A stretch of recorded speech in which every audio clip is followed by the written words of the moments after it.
Hello dear student, स्वागत है आपका दक्ष कंपटीशन क्लासेस के यूट्यूब चैनल पर। और मैं आपका अपना मोहम्मद आशिम मलिक और आपके लिए लेकर आया हूँ ऑर्डर टेस्ट यानी कि सीटिंग अरेंजमेंट बैठक व्यवस्थीकरण के महत्वपूर्ण प्रश्न का सॉल्यूशन जो आप लोगों को मैंने कल क्लास में प्रोवाइड कराए थे, उन्हीं का सॉल्यूशन हम आज देखेंगे अपने यूट्यूब चैनल दक्ष कंपटीशन क्लासेस के। ठीक है स्टूडेंट, तो आप लोग बने रहे मेरे साथ और उन 8 प्रश्नों का सॉल्यूशन देखें कि सर उन 8 प्रश्नों का सॉल्यूशन जो आपने किया है क्या वो सही है या गलत है। ठीक है स्टूडेंट, तो बन रहे मेरे साथ लास्ट तक। तो अगर मेरे चैनल पे कोई न्यू है तो मेरे चैनल को सब्सक्राइब कर ले, बेल आइकन प्रेस कर ले और वीडियो को लाइक कर दे और शेयर करना ना भूले। ठीक है, देखिए स्टूडेंट, चलते हैं क्वेश्चन की तरफ। देखिए हमारा यहाँ पे हमने 8 प्रश्न के सॉल्यूशन जो है आपको प्रोवाइड करा रखे हैं और आप 8 प्रश्न के सॉल्यूशन देखेंगे कि सर 8 प्रश्न के सॉल्यूशन किस तरह से होंगे। ठीक है, यहाँ पर हमने 8 प्रश्नों को आपको दिखाया गया है और आप लोग अच्छे समझते हैं कि सर हमारा जो पहला प्रश्न था वो क्या था। आप लोगों के पास पीडीएफ है, पीडीएफ में आप ओपन करेंगे, उस क्वेश्चन को नोट कर लेंगे, नोट करने के बाद कॉपी पे फिर उसका सॉल्यूशन यूट्यूब पर देखेंगे। ठीक है स्टूडेंट, क्योंकि आप लोगों ने अगर क्वेश्चन किया होगा तो आपका आंसर सही होगा या गलत है, उस चीज को चेक करने के लिए जरूरी है कि आप उसे एक बार जरूर देखेंगे। ठीक है स्टूडेंट, तो देखिए हमारा पहला प्रश्न क्या कह रहा है कि R N Q W Q और C, R N O W Q और सी एक गोलाकार मेज के केंद्र की ओर तरफ मुंह करके बैठे हैं, आर डब्ल्यू के बाईं ओर। और स्टूडेंट मैंने आपको एक बात बताई थी कि जब हमारा कोई व्यक्ति केंद्र की ओर मुंह करके बैठता है यानी कि इस तरह से बैठता है केंद्र की ओर, तो उसका लेफ्ट इधर होता है, राइट इधर होता है। ये बातें मैंने आपको कल क्लास में बता दी थी और स्टूडेंट के जो केंद्र की ओर बैठते हैं उनका लेफ्ट और राइट कहां-कहां होता है और जो केंद्र से बाहर की ओर बैठते हैं उनका राइट और लेफ्ट कहां-कहां होता है। ठीक है स्टूडेंट, तो अब यहां से क्वेश्चन शुरू होता है स्टूडेंट। पहले क्वेश्चन का सॉल्यूशन देखेंगे। इन्होंने कहा आर डब्ल्यू के बाईं ओर है, आर डब्ल्यू के बाईं ओर है, सही है। नेक्स्ट आर कहां है, ओ के सामने डब्ल्यू है, ओ के सामने कौन है स्टूडेंट, डब्ल्यू है। देखिए ओ के सामने कौन है, डब्ल्यू है। नेक्स्ट कहा गया है ओ एन के बाईं ओर बैठा है, ओ एन के बाईं ओर बैठा है यानी एन के बाईं ओर बैठा है वो, बिल्कुल वेरी गुड। नेक्स्ट आगे कहा गया है सी डब्ल्यू के बगल में नहीं है, सी डब्ल्यू के बगल में नहीं है, सही है, सी डब्ल्यू के बगल में नहीं है। तो और स्टूडेंट हमारे पास अब क्या क्या बचे, तो इन्होंने एक बात और कही है कि क्यू के बाईं ओर कौन बैठा है, सी डब्ल्यू के बगल में नहीं है और क्यू के बाईं ओर कौन बैठा है। तो और स्टूडेंट आप जानते हैं जब सी क्यू के बगल में नहीं है तो यहाँ क्यू आ जाएगा, तो यहाँ कौन आ जाएगा, आर। तो क्योंकि आप जानते हैं, क्योंकि अगर हम सी को यहाँ रखते हैं तो यहाँ तो हमारे इसके बगल में हो जाता है, ये मना कर दिया है क्योंकि डब्ल्यू जो है वो सी के बगल में नहीं है, तो यहाँ हम क्यू को बिठा देंगे तो यहाँ सी आ जाएगा। तो पहले क्वेश्चन में जो आंसर हो जाएगा हमारा ऑप्शन नंबर बी हो जाएगा। ठीक है स्टूडेंट, तो देखते रहें। तो हमारे क्वेश्चन का जो आंसर है उन्होंने पूछा है, बताइए कि क्यू के बाईं ओर कौन बैठा है, क्यू के बाईं ओर कौन बैठा है। तो क्यू के बाईं ओर कौन बैठा है स्टूडेंट, देखो आप देखिए, तो क्यू के बाईं ओर जो बैठा है वो कौन बैठा है, डब्ल्यू बैठा है। कौन बैठा है, डब्ल्यू। तो ऑप्शन नंबर बी सही है। तो पहले प्रश्न का आंसर ऑप्शन नंबर बी बिल्कुल राइट है स्टूडेंट। आप लोग अच्छे से वीडियो को रोककर अच्छे से सॉल्यूशन देखना स्टूडेंट, क्योंकि ये ऐसे प्रश्न हैं जो आपकी banking exam, UP police, Uttar Pradesh police या दिल्ली पुलिस या यूपी ट्रिपल पैट या एसएससी स्टेनोग्राफर किसी भी वैकेंसी में आए, एक दो क्वेश्चन आपको जरूर मिलेगा देखने के लिए। इसलिए मैं आपसे कहना चाहता हूं, अगर आप लोग मेरी वीडियो देख रहे हैं तो प्रश्न को अच्छे से पढ़ें। अगर आप लोगों को क्वेश्चन नहीं मिले हैं तो मैं आपको पीडीएफ प्रोवाइड करा दूंगा, आप क्वेश्चन वहां से देख लें और सॉल्यूशन यहां से प्राप्त कर लें। ठीक है स्टूडेंट, अगले क्वेश्चन का सॉल्यूशन देखेंगे। देखिए अगला क्वेश्चन, देखो अगला क्वेश्चन कहा है कि प्रिया, दिनेश, माही, चेतन, जय, ब्रावो, अमित और आलोक, ठीक है स्टूडेंट, केंद्र की ओर मुंह करके एक दायरे में बैठे हैं। ब्रावो माही के दाहिने से तीसरे पर, तो देखो कहा कि ब्रावो माही के दाहिने से तीसरे पर, तो ब्रावो जो है वो माही के दाहिने तीसरे तक पीछे को आएंगे। देखो 1 2 तीसरे पे ब्रावो हो गया, माही के दाएं से तीसरे पे कौन हो गया, ब्रावो। नेक्स्ट कहा है दाएं तीसरे, और आलोक के बाएं से दूसरे हैं और आलोक के बाएं से कौन सा है, ब्रावो दूसरा है, वेरी गुड। ठीक है, आगे देखेंगे, चेतन माही या आलोक का निकटतम पड़ोसी नहीं है, चेतन माही या आलोक का निकटतम पड़ोसी नहीं, यहाँ नहीं आएगा, यहाँ नहीं आएगा, यहाँ नहीं आएगा, यहाँ नहीं आएगा, तो कहाँ आएगा चेतन, यहाँ आएगा। क्योंकि आप जानते हैं उन्होंने कहा कि चेतन जो है माही और आलोक का निकटतम पड़ोसी नहीं है, तो इसका मतलब चेतन यहाँ भी नहीं आ सकता था, चेतन यहाँ भी नहीं आ सकता था, चेतन यहाँ भी नहीं आ सकता था और चेतन यहाँ भी नहीं आ सकता था। जब ये जगह हमने फिर ये हम नहीं आ सकता तो कहाँ आएगा चेतन, फिर यहाँ आएगा। ठीक है स्टूडेंट, ये बात भी आपको ध्यान रखनी है। नेक्स्ट आगे कहा गया है जय ब्रावो जो कि अमित के दाईं ओर दूसरे स्थान पर है, यानी जय प्रिया जो कि अमित के दाईं ओर, जय और प्रिया जो कि अमित के दाईं ओर, सही है, जय और प्रिया जो है अमित के दाईं ओर दूसरे स्थान पर है और बिल्कुल दाहिनी ओर है, और जय जो है प्रिया की बिल्कुल दाहिनी ओर है, ये बात भी क्लियर हो गई। तो आलोक के बिल्कुल दाहिनी ओर कौन बैठा है, तो आलोक के बिल्कुल दाहिनी ओर कौन बैठा है, और स्टूडेंट इस क्वेश्चन में जो आंसर रहेगा वो बी आंसर रहेगा, क्या रहेगा, बी। अब देखो आलोक के बिल्कुल दाहिनी ओर जो बैठी है वो प्रिया बैठी है, क्या कौन बैठी है, प्रिया। तो क्वेश्चन नंबर 2 का जो आंसर हो जाएगा वो कौन सा हो जाएगा, ऑप्शन नंबर बी हो जाएगा। ठीक है स्टूडेंट, प्रिया। तो देखेंगे ये इस तरह से हमें क्वेश्चन क्या है, आप लोग भी अपनी कॉपी बनाएं और फिर उसको सॉल्यूशन को चेक करें। और फ्रेंड ये आपका काम है कि अगर आपको क्वेश्चन समझ में नहीं आता है तो आप इसका चित्र बनाया करें, चित्र बनाने के बाद आप क्वेश्चन को पढ़ें, समझे, फिर पहले मेरे चित्र को देखें, फिर उसके बाद में चित्र, फिर दोबारा अपनी कॉपी में क्वेश्चन लिखें, फिर उसके बाद में फिर क्वेश्चन करें। अब कम से कम 3 से 4 बार आप ये काम करेंगे तो आप आराम से समझ जाएंगे। ठीक है स्टूडेंट, ये काम आपको करना होगा क्योंकि एक बार में क्वेश्चन समझ में नहीं आएंगे, सीटिंग अरेंजमेंट है, बैठ के ऐसे ऐसे क्वेश्चन आएंगे स्टूडेंट जिससे आपको 5 6 क्वेश्चन पूछे जाएंगे। ठीक है, ये बात आपको ध्यान रखनी है क्योंकि इसमें ऐसे प्रश्न हो स्टूडेंट अगर आप लोग करने बैठोगे तो आपको इतनी दिक्कत आएंगी, बहुत दिक्कत है। मगर एक बात ध्यान रखना, पहले इसको सोचो, इसको सोचने के बाद फिर दोबारा से अपना करिए। अब आप तो लेंगे स्टूडेंट, मगर पहले इसको बना लेना, इसको बनाना समझना, फिर दोबारा से अपना करना, ये चीज आपको करनी होगी। ठीक है, क्वेश्चन नंबर 3 पे पाइए। क्वेश्चन नंबर 3 क्या कह रहा है, ऊपर लिखा हुआ है क्वेश्चन नंबर 3। क्वेश्चन नंबर 3 है कि 5 व्यक्ति एफ जे एन आर तथा बी केंद्र की ओर मुख करके वृत्ताकार मेज के गिर्द बैठे हुए हैं। जे एफ के तुरंत बाईं ओर बैठा है, जे एफ के तुरंत बाईं ओर बैठा है, तो जे जो है वो एफ के तुरंत बाईं ओर है और स्टूडेंट तो देख लेंगे जे एफ के तुरंत बाईं ओर बैठा है। नेक्स्ट आगे कहा है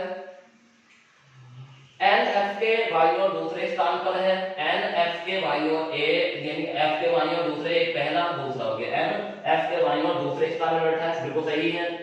बी जे और वाई के दूसरे स्थान पर बैठा है, बी जे के बाईं ओर दूसरे स्थान पर बैठा है, यानी जे के बाईं ओर दूसरे स्थान पर कौन बैठा है, बी बैठा है, बिल्कुल सही है। नेक्स्ट आगे कहा है तो बताइए जे के दाईं ओर दूसरे स्थान पर कौन बैठा है, जे के दाईं ओर दूसरे स्थान पर कौन बैठा है, तो जो स्टूडेंट यहाँ पे बचा था आर, तो वो जे के दाईं ओर दूसरे स्थान में बैठा है, तो इसका आंसर क्या हो जाएगा, थर्ड का ए ऑप्शन। यानी कि क्वेश्चन नंबर 3 का जो आंसर हो जाएगा स्टूडेंट वो हमारा क्या हो जाएगा, ए ऑप्शन हो जाएगा। ठीक है, इन्होंने पूछा है कि जे के दाईं ओर दूसरे स्थान पर कौन बैठा है, तो जे के दाईं ओर दूसरे स्थान में जो बैठा है वो आर बैठा है, कौन बैठा है, आर।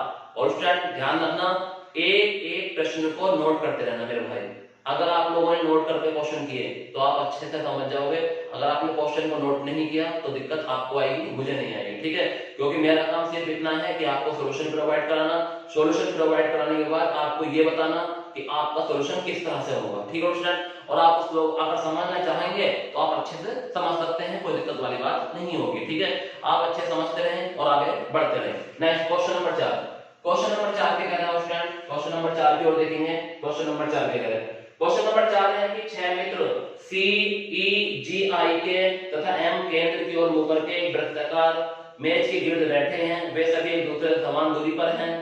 ई सी के दाईं ओर पर दूसरे स्थान पर है, ई जो है वो सी के दाईं ओर दूसरे स्थान पर, सी के दाईं ओर दूसरे स्थान पर हो गया। देखो फ्रेंड, सी के दाईं ओर कहां है, तो सी के दाईं ओर इधर को आएंगे, पीछे वो दूसरे स्थान पर है, सही है। आगे बढ़िए, तो के जी के तुरंत दाईं ओर पर है, के जी के तुरंत दाईं ओर पर है, के जी के तुरंत दाईं ओर पर है, तो के जी के तुरंत दाईं ओर हो गया स्टूडेंट। आगे देखेंगे, जी तथा आई एक दूसरे की तरफ आमने सामने मुंह किए हुए हैं, जी तथा आई आमने सामने है स्टूडेंट, ये बात भी आपको ध्यान रखनी है। तो बताना है आई के बाईं ओर से चलते हुए आई तथा एम के मध्य कितने मित्र बैठे हैं, आई तथा एम के मध्य कितने मित्र बैठे हैं, और आई के कहां चलना है, बाईं ओर चलना है। ठीक है, आई के बाईं ओर चलते हुए, तो आई का जो बाईं ओर होता है स्टूडेंट सीधा ऐसा होता है 1 2 3, तो इस क्वेश्चन का जो आंसर हो जाएगा 3 हो जाएगा स्टूडेंट कि 3 मित्र बैठे हैं आई और एम के बीच में, अगर हम बाईं ओर को चलते हैं, तो अगर बाईं ओर चलते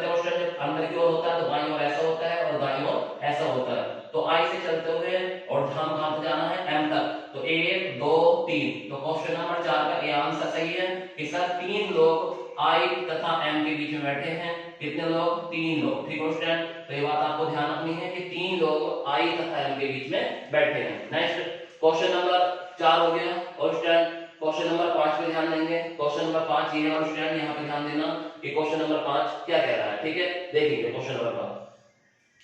L M N O P और Q एक गोल के चारों ओर केंद्र की तरफ मुंह करके बैठे हैं। P Q के सामने है, P Q के सामने है। Very good. नेक्स्ट आगे देखेंगे। Q L के बाईं ओर है, Q L के बाईं ओर है, L के बाईं ओर हो गया स्टूडेंट, क्योंकि L के बाईं ओर है तो L यहाँ बन जाएगा, Q यहाँ, Q तो हम पहले जानते हैं कि P के सामने बैठा था तो L के बाईं ओर हो गया। नेक्स्ट आगे देखेंगे। O N के बगल में नहीं है, O L के बगल में नहीं है, यानी कि O L के, अच्छा O N के बगल में नहीं है, यानी कि O जो है वो N के बगल में नहीं है तो यहाँ नहीं आएगा। तो O N के बगल में नहीं है तो O यहाँ रख देंगे हम, O N के बगल में नहीं है। N L के सामने है, N L के सामने जब L, ठीक है, तो O यहाँ बैठ जाएगा। ठीक है, नेक्स्ट आगे देखेंगे। O N के बगल में नहीं है, N L के सामने, M के दाईं ओर कौन है, तो M के दाईं ओर कौन है, Q है। तो M के दाईं ओर कौन है, जो स्टूडेंट यहाँ पे समझ रहे हैं, क्योंकि आप लोगों को पता है कि यहाँ पे पॉइंट टू पॉइंट चलते हैं, तो इन्होंने पूछा है कि M के दाईं ओर कौन है, तो M के दाईं ओर कौन हो जाएगा स्टूडेंट, Q हो जाएगा। कौन हो जाएगा, Q। तो क्वेश्चन नंबर 5 का जो आंसर हो गया हमारा डी ऑप्शन हो गया।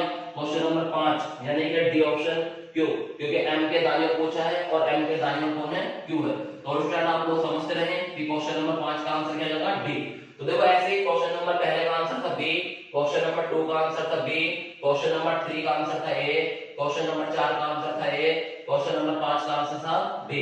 तो 5 क्वेश्चन मैंने आप लोगों को बता दिए हैं कि क्वेश्चन नंबर 5 का आंसर क्या था। ठीक है, नेक्स्ट आगे देखेंगे क्वेश्चन नंबर 6।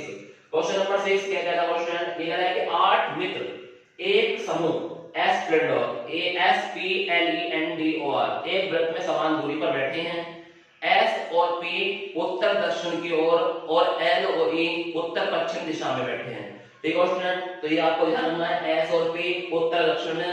तो देखो यहाँ देखो S और P उत्तर दक्षिण में, तो देखो S उत्तर में, P दक्षिण में। और स्टूडेंट P है कौन सा लिख देता हूँ, नहीं दिख रहा हो तो, ठीक है, ये P है, ये S है, तो S और P उत्तर दक्षिण में बैठे हैं। नेक्स्ट दूसरा पॉइंट क्या था, उसके बाद L और E पूर्व पश्चिम में है, तो L पूर्व में, E पश्चिम में, तो ये 4 लोग तो हमने बिठा दिए हैं। नेक्स्ट N S और L के बीच में बैठा है, N S और L के बीच में बैठा है। चलो वेरी गुड, ये बात भी कंफर्म हो गई है कि N जो बैठा है वो S और L के बीच में बैठा है। नेक्स्ट आगे देखेंगे, O के सामने तिरछा बैठा है, O के सामने तिरछा बैठा है N, तो O के सामने N के सामने बैठ जाएगा, तो O के सामने तिरछा बैठा है। नेक्स्ट R यदि E के बाद में बैठा है, R यदि E के बाद में बैठा है, तो स्टूडेंट हमारा क्वेश्चन कंप्लीट हो गया। जो बचता है वो हम यहाँ लिख देते हैं, और D बचा था हमारा, तो D हमने यहाँ लिख दिया। ठीक है, जो जगह हमारी बच जाती है उसे हम वहां लिख देते हैं। नेक्स्ट आगे का कहा, तो D कहाँ बैठा है, तो D कहाँ बैठा है स्टूडेंट, तो क्वेश्चन नंबर 6 का जो आंसर होगा D हो जाएगा। और वो D जो बैठा है वो P और L के बीच में बैठा है, क्योंकि ऑप्शन आपको दे रखा है कि P और L के बीच में D बैठा है, तो ऑप्शन नंबर D सही हो जाएगा। तो क्वेश्चन नंबर 6 का जो आंसर आ जाएगा वो ऑप्शन नंबर D हो जाएगा, कि जो हमारा D बैठा है वो P और L के बीच में बैठा है। ठीक है स्टूडेंट, तो आप लोग अच्छे समझते रहे, इस क्वेश्चन को अच्छे से नोट कर लें, क्योंकि इन्होंने कहा था उत्तर दक्षिण पूर्व पश्चिम, तो जो पहला व्यक्ति बोलेंगे उसे उत्तर में, दूसरा व्यक्ति दक्षिण में, फिर उसके बाद में पूर्व में, फिर पश्चिम में। जो दिशाएं पहले बोलेगा स्टूडेंट उसको आप करना है अच्छे से, फिर उसका आगे लेके चलना है। ठीक है स्टूडेंट, नेक्स्ट क्वेश्चन नंबर 7 ये कह रहा है कि 7 मित्र MNOPQ एक वृत्ताकार खड़े हैं। तो कह रहा है कि NO और P के बीच में है, NO और P के बीच में है, और स्टूडेंट ये बहुत इजी क्वेश्चन है। तो ये कहा N जो है वो O और P के बीच में है, सही है, कहीं भी बिठा सकते हो, यहाँ बिठा लो, यहाँ बिठा लो, कहीं भी, मगर O और P के बीच में होना जरूरी है। नेक्स्ट आगे कहा है कि M जो है वो O और Q के बीच में है, O और Q के बीच में कौन है, M है, तो O और Q के बीच में कौन हो गया, M हो गया स्टूडेंट। नेक्स्ट आगे कहा है R P के साथ खड़ा है, R P के साथ खड़ा है, तो R जो है वो P के साथ खड़ा हो गया स्टूडेंट, R P के साथ खड़ा है। नेक्स्ट आगे कहा है तो M और R के बीच में कौन खड़ा है, तो M और R के बीच में कौन खड़ा है, तो M और R के बीच में कौन खड़ा है, Q खड़ा है स्टूडेंट। तो ऑप्शन नंबर 7 पे जो आंसर हो जाएगा D आंसर हो जाएगा, क्या हो जाएगा D। और स्टूडेंट एक बात और ध्यान रखना, जो मित्र इसमें रह जाते हैं उसे हम बाद में सेट कर लेते हैं, ठीक है। पहले आप क्वेश्चन को पढ़ेंगे, क्वेश्चन की जितनी लैंग्वेज है उसको सेट करेंगे, उसके बाद अगर कोई पॉइंट हमारा बचता है तो आप उसको क्या कर लेंगे, बाद में नोट कर लेना, ठीक है स्टूडेंट। क्योंकि ये काम आपको करना जरूरी है, क्योंकि अगर आपने ऐसे नहीं किया तो देखो स्टूडेंट ऐसा क्वेश्चन कंप्लीट नहीं होगा, क्योंकि आप जानते हैं कि पहले उतनी जानकारी फिलअप करी है जितने हमारे क्वेश्चन के अंदर गिवन है, उसके बाद में जो जानकारी बच जाती है उसे बाद में हम फिलअप कर लेंगे, क्योंकि आप बाद में ही उस जानकारी को फिलअप करके ही क्वेश्चन कंप्लीट कर सकते हैं, ठीक है स्टूडेंट। तो क्वेश्चन नंबर जो 7 का है वो आंसर नंबर हमारा क्या हो गया, डी हो गया। इसका एक सॉल्यूशन और स्टूडेंट आप इसे ऐसे ही बना सकते हैं, देख लीजिए इसे और देख लीजिए, क्योंकि बाय और दाएं नहीं कहा है इसमें। तो देखो क्वेश्चन नंबर 7 का यहाँ पे एक सॉल्यूशन और दिया है मैंने, इसमें जो ये कहा था कि एन ये जो था एन जो कहा था और पी के बीच में है, तो एन और पी के बीच में होंगे यहाँ भी, तो एन एरिया और पी एरिया, ठीक है। अब हमने इसमें क्या करना, हमने पी यहाँ रख दिया और यहाँ रख दिया, क्योंकि यहाँ पर बाईं और दाईं ओर का कोई रूल नहीं था, तो अगर आप लोगों ने ऐसे भी किया है तो आपका ये भी सही है और स्टूडेंट, मगर आंसर अभी भी क्या आएगा, क्यों आएगा, ये ध्यान रखना है आपको, ठीक है। आप किसी भी तरीके से बना सकते हैं इस क्वेश्चन को, क्योंकि यहाँ पे आपको ये नहीं बताया है कि बाईं ओर है पी या क्यों बाईं ओर है, ठीक है। तो ये बात आपको ध्यान रखनी है कि क्वेश्चन नंबर 7 में आप दोनों तरफ से अपने सॉल्यूशन बना सकते हैं, क्योंकि आप लोगों को ये खुद से ध्यान रखना है कि सर इसमें क्वेश्चन में ये नहीं कहा गया है कि हमें किधर किसको लेके जाना है, ठीक है स्टूडेंट। तो अगर आपने इस तरह का सॉल्यूशन किया है या वाला, तो आपका डायग्राम ये भी सही है, अगर आपने इस तरह से किया है तो आपका डायग्राम ये भी सही है, मगर आपने दोनों में से जो भी किया हो आपका दोनों सही होगा। मगर एक बात ध्यान रखना स्टूडेंट, अगर इसमें से आपने जो भी किया है आपका आंसर वही आना चाहिए जो पहले वाले से आया है, दोनों साल का सेम आएगा, इससे भी आंसर क्यू आएगा, इससे भी आंसर क्यू आएगा। देखो एम और आर के बीच में क्या है, क्यू है, इसमें देखो एम और आर के बीच में क्या है, क्यू है, एम और आर के बीच में क्यू है। तो स्टूडेंट एक एक क्वेश्चन में बारीकी से नजर रखिए, क्योंकि आपको पता है कि सेटिंग अरेंजमेंट चल रहा है और सेटिंग अरेंजमेंट में हमें जानकारी लेनी जरूरी है, ठीक है स्टूडेंट। और इसीलिए मैं आपके लिए वीडियो बना रहा हूं, अगर एक बार समझ में नहीं आए तो 10 बार इस वीडियो को घर बैठकर क्वेश्चन लिखना, पीडीएफ से क्वेश्चन लिखकर नोट कर घर बैठकर एक एक क्वेश्चन को 10 बार समझना कि सर ने किस तरह से क्वेश्चन को समझाया है, कैसे क्वेश्चन को घुमाया है। अगर जब भी समझ में आए तो फिर कमेंट बॉक्स में बताना, फिर मैं आपको सिंगल क्वेश्चन करके दिखाऊंगा ऑप्शन, ठीक है ऑप्शन। ये बात ध्यान रखना। क्वेश्चन नंबर 8 देखिए, क्वेश्चन नंबर 8 क्या कह रहा है, तो क्वेश्चन नंबर 8 क्या है, क्वेश्चन नंबर 8 है A B C D E F परस्पर बराबर की दूरी पर गोल मेज पर बैठे हैं, एफ ई के ठीक सामने है, एफ जो है वो ई के ठीक सामने है, उस टाइम आमने सामने है ये। चलो आगे देखते हैं, आगे लिख रहा है ए और डी के बीच में बैठा है, अच्छा आगे रुक जाओ, एफ ए ई के ठीक सामने है और ए और डी के बीच में बैठा है, अच्छा एफ जो है वो ई के सामने है और ए और डी के बीच में बैठा है, तो एफ ई के तो सामने हो गया और किसके बीच में है, ए और डी के बीच में है, ये बात आपको ध्यान रखनी है। अब बच्चे जैसे यहाँ पे है, यहाँ पे ए और डी लिखा मैंने, तो सर ए यहाँ भी आ सकता है, डी यहाँ भी आ सकता है, हाँ आ सकता है, मगर जैसे ही मैं आगे लैंग्वेज बोलूंगा उस टाइम तो वहां से हमारा क्या हो जाएगा, डिसबैलेंस हो जाएगा क्वेश्चन। अगर आप लोगों को देखना है बना के तो आप बना सकते हैं, मगर क्वेश्चन को पूरा पढ़िए, क्वेश्चन को अगर आप पूरा पढ़ेंगे आप तो आप फिर क्वेश्चन को समझ जाओगे कि हाँ सर ऐसा नहीं बना सकते, हम इधर रखेंगे। देखो अगली लैंग्वेज क्या कह रहा है, अगली लैंग्वेज देखिए, अभी ने कहा है सी ई के दाहिनी और है, ठीक है, जो सी है वो ई के दाहिनी ओर है, तो ई के दाहिनी ओर सी हो गया स्टूडेंट, तो ये बात आपको ध्यान रखनी है, ए सी के दाहिनी ओर है और ए के ठीक सामने बैठा है और ए के ठीक सामने, तो इसका मतलब और स्टूडेंट अगर हम ए यहाँ बैठा देते तो ये सी हमारा गलत हो जाता, तो इसलिए हमने ए को यहाँ बिठाया है, डी को यहाँ बिठाया है। देखो जो बात मैं आपको बता रहा था कि सर डी हम इधर भी बिठा सकते थे, इधर भी ए इधर भी बिठा सकते थे, मगर जैसे ही क्वेश्चन की लैंग्वेज चेंज हुई कि सी जो है वो ई के दाहिनी ओर है और सी के सामने कौन बैठा है, ए बैठा है, तो अगर हम ए यहाँ रखते तो क्वेश्चन पहला वाला डायग्राम गलत हो जाता, तो इस तरह का डायग्राम हम बनाएंगे। अब जो हमारे व्यक्ति बचा उसे हम यहाँ बिठा देंगे, तो बी बचा तो बी को हम यहाँ बिठा देंगे। तो इसमें पूछा गया है, इसने पूछा है कि ए के साथ कौन बैठा है, तो ए के साथ कौन बैठा है और स्टूडेंट, तो ए के साथ बी बैठा है और एफ बैठा है, तो ए के साथ बी और एफ बैठा है, ऑप्शन नंबर डी हो जाएगा क्वेश्चन नंबर 8 का, ठीक है स्टूडेंट। तो ये बात आपको ध्यान रखनी है कि क्वेश्चन नंबर 8 का जो आंसर हो जाएगा वो क्या हो जाएगा, डी हो जाएगा, तो ये बात आपको ध्यान रखनी है। तो देखो पहले प्रश्न का आंसर था हमारा ऑप्शन नंबर बी, दूसरे प्रश्न का आंसर था बी। आप लोग क्वेश्चन को दोबारा देखना और स्टूडेंट अच्छे से देखना, क्योंकि आप लोगों को पता है यही